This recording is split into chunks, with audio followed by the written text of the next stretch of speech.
Welcome. You didn't click this by accident, because what you're about to hear is one of the oldest conspiracies in human history, and it began in a garden. This video is titled, Why Satan Tempted Eve and Not Adam. You've heard the story 100 times. A serpent, a woman, a forbidden fruit, and a fall that rewrote the fate of mankind. But what if I told you the real mystery isn't what happened? It's why it happened the way it did. Why did the serpent approach Eve, not Adam? Why target her first? And what was Satan really after? Stay with me till the end, because buried inside this ancient tale is something far deeper than a mere act of disobedience. It's about divine hierarchies, feminine power, ancient spiritual rebellion, and perhaps a long-forgotten mythical truth that was meant to be hidden in plain sight. This isn't just a Bible story. It's a key to understanding how spiritual warfare began, how it's still shaping us now, and why the serpent's choice may have been more calculated, more cosmic, and more dangerous than we ever imagined. Let's begin. Before there was religion, before there were nations, there was a garden, a place called Eden, described as perfect, untouched, divine. But here's what's strange. Perfection doesn't last long in this story. In fact, it's shattered before we even understand it. We're told Adam was created first, from dust, formed by God's hands, breathed into with divine life, and then later came Eve, not from dust, but from Adam, from bone, from his side, a piece of him made into something else, and already something is being hinted at. Eve is not a clone. She's not just a helper. She's a different kind of creation, one that completes Adam, but also introduces something new to the world. The potential for choice, emotion, depth, and intuition. Now here's where it gets strange. When Satan, the deceiver, enters the scene, he doesn't challenge Adam. He doesn't go after the one who received the command directly from God. Instead, he slithers toward Eve. And this isn't just random. It's strategic. Eve was newer to the world, more curious, more emotionally tuned. But ancient Hebrew scholars and mystics suggest something even deeper, that Eve represented not weakness, but power, spiritual sensitivity, intuitive access, a gateway to reach humanity, to corrupt something eternal. Satan needed the one who could influence both realms. So, was this just about a piece of fruit? Or was it about infiltrating the divine design? Because the moment Eve listened, the moment she believed the serpent's lie, the gates to something ancient, something darker, were opened. Now, the serpent.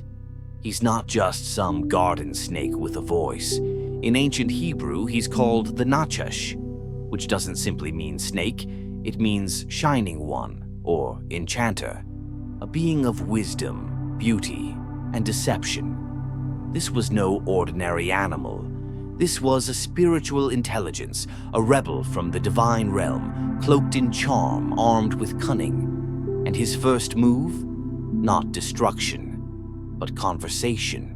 But here's where things take a turn. He doesn't accuse, he doesn't threaten. He asks, subtly, did God really say?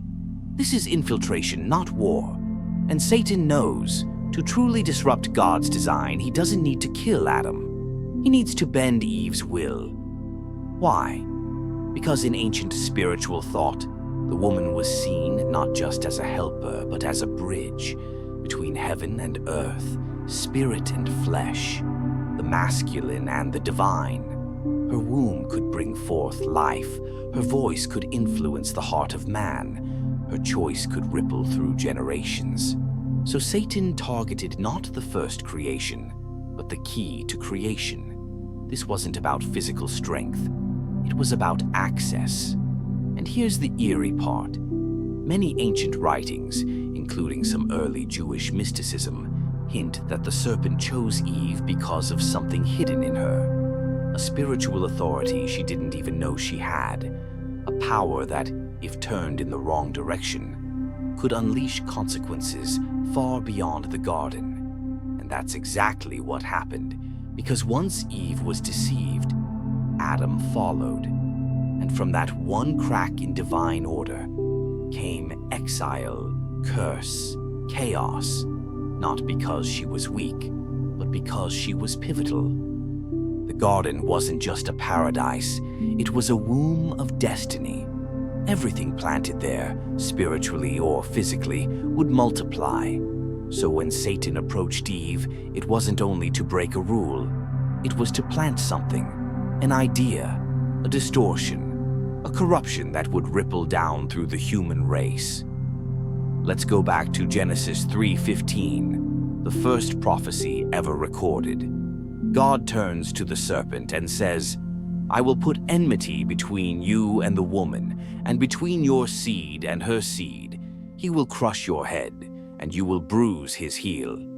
But think carefully. God doesn't just curse Satan. He prophesies about her seed, not Adam's, Haran. This is not accidental. In ancient Hebraic culture, genealogies were traced through the father. Lineage, inheritance, destiny, all passed down through men. But in this moment, God flips the script. He speaks of the woman's seed, a future descendant who would one day crush the serpent's head. And that, right there, may be the true reason Eve was targeted. Because her womb carried the future, not just of humanity, but of the Messiah. Satan wasn't just trying to cause sin, he was trying to corrupt the bloodline that would one day defeat him. Some scholars and extra-biblical texts even suggest that this is where the spiritual war really began, not just against humans, but against the coming child of prophecy. This makes Eve not just a character, but a battleground. Her choice was the first move in a cosmic chess match, one that would echo through Cain and Abel, through the Nephilim, through Abraham, through Mary, and eventually to a cross. And Satan knew, if he could distort the image now, he might delay the one who would bear God's image forever. Eve's name means life. Ironically, her choice brought death. But the story didn't end there, because while she was the first to fall, she was also the first to receive the promise of a savior. You see, what Satan feared wasn't just her influence over Adam, it was what her descendants would carry. It was what her womb would one day deliver. That same feminine vessel he corrupted in Eden would one day bring forth Mary, and Mary would carry the one who would crush the serpent's head, just as God promised. From Eve to Mary, from the garden to the cross, it was always about the seed, the bloodline, the war behind the veil. And maybe that's the real conspiracy. Not just that Satan tempted Eve first, but that from the very beginning he knew something we didn't. That the woman wasn't a weak point. She was the key, not a mistake, but a mystery.